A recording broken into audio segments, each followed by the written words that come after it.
Alright, what's up guys? Got another war video here, and this is the 9th war of Season 3, so we're coming down to the end, so all these wars are getting pretty important, but this one in particular, as you can see, we're facing NYC Guardians, so this was not going to be an easy war at all.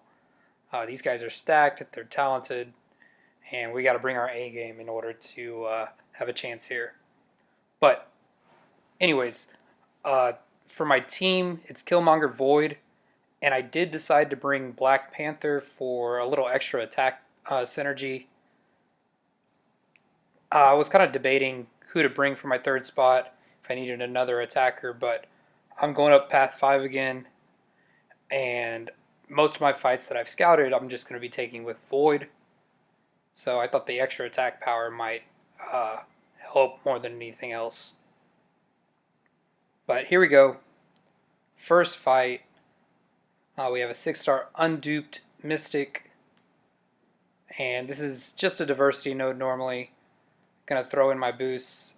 Actually, funny thing, that health boost I got out of a loyalty crystal right before going into war, so I was pretty happy about that. Not having to spend units on that health boost. But relative medium boosts here, 20%, 20%, and 10%. And just Optimist, Pessimist, and Power Start 1. Not really too much to worry about. I said this is a diversity node, so I'm going to bring in Killmonger here. Not going to risk giving extra damage to Void, and this is the only fight that I'm going to bring him in for anyways. And he starts off with all those charges, which is pretty cool with the Black Panther synergy. And not going to be taking too many risks here. Don't want to push him too high. I didn't even try to retaliate his first L1. So, just taking the fight kind of slow. Make sure not to make any mistakes. And you can see we're still at a yellow bar, and he's under 50%. And yeah, push him to the L2, and this one's still easy to evade, and this one can be punished a lot easier than his L1, so go in there, punish that, and kill off that Loki. So, easy diversity fight to start off. Getting warmed up with Killmonger. Now this next fight, when I scouted it, I thought it was going to be a Corvus. So, first thing checks out, I see he has persistent charge. But the problem here is this is a rank 3 champ. And when I looked at this guy's profile, his Corvus was at rank 5. So I double check right here because I'm not really too sure, I guess. So what's going through my head is I'm thinking that maybe he placed Corvus here at rank 3 and then just like ranked him up in between defense and attack phase. But I wasn't too sure what to think. And this is a node with power reserve, enhanced special, and so he's going to be getting a lot of specials, at least to begin with. But what I actually go up against is a Heimdall. And I start to panic just a little bit because I know when he gets a true strike, he gets auto block. But I remember from the event quest never to push him to an L2, and his L1's super easy to punish. So right there after the L1, he got the true strike, and I attacked him, and he didn't auto block. So I know that I can punish the L1 throughout this fight, and that's just going to be my strategy here. Just let him throw the L1 as many times as possible, hit him just a few times, never push him to the L2, and just punish the L1 and get some debuffs on him. So he's going down pretty quickly, and it might be partially, in fact, due to the fact that it's just a rank 3, but yeah, for a little while there, I was definitely thrown for a loop and wasn't sure what to do, so luckily we got through it. But this next fight, it's on the Masochism node before node 29. So this is kind of like a preview of the next node, but energy resistant. Basically just don't bring in a champ that's going to rely on energy for most of their damage, but I'm going to throw in my invulnerability boost so I can use it for the next 2 fights. And we're just going to go ham on this one. Get it? Anyways, it's a Mordo, and yeah, we're just not going to hit him when he's stunned.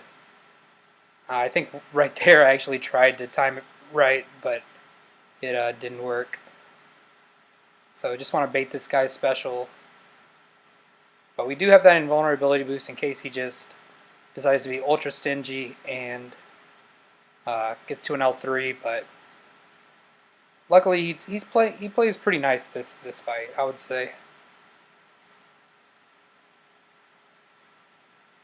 And yeah, right there, stun, don't attack him.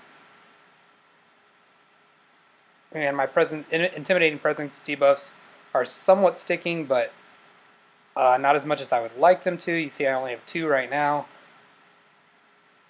But slowly but surely he's going down.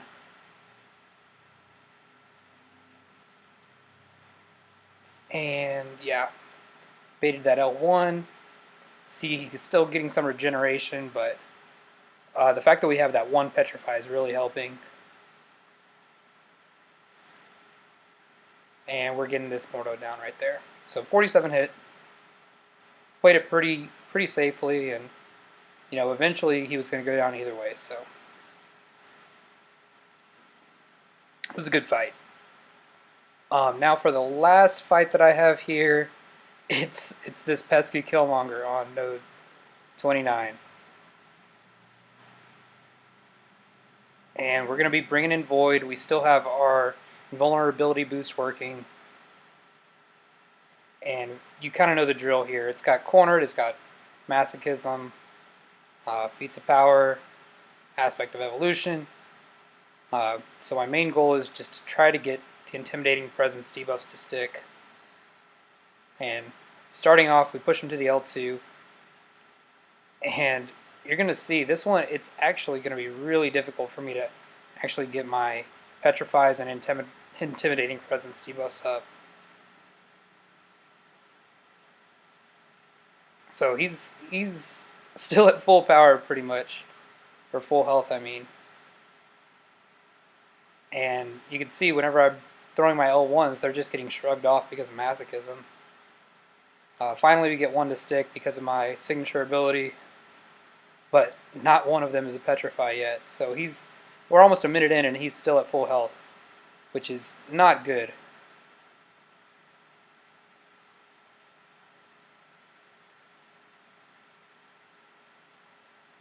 So still no, we're not getting any Petrify, not timing our debuffs properly, and we're 2 of the 6 debuffs and they're not Petrified. Finally, my 5th one is the first Petrify, and I decide just to push him to the L3 because I'm not doing any damage. I need to gain some space.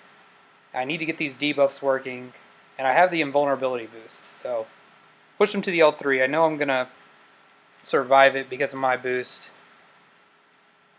Halfway through the fight, and we finally got our 6 debuffs on him, and we transferred it, or turned it into Fear the Void.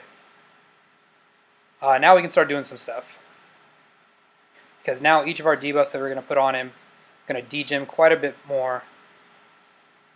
And great thing about it is here we get our next 2 Petrifies very quickly, so now anytime we put on a debuff that triggers Masochism, it's going to hit him for a ton of damage. So I'm going to start trying to be a little more aggressive here. I can see the clock's working against me. But he's finally going down. And we actually get 2 Fear the Voids up for a short period of time here. And that definitely helps. But you can see his health just started to melt towards the end of this fight. And we are going to pull this one off. So, nice little light intercept at the end. And yeah, guys, we had a clean path. Shoutouts to NYC. They played a heck of a war. We did end up taking the loss, but thanks for watching, guys. Later.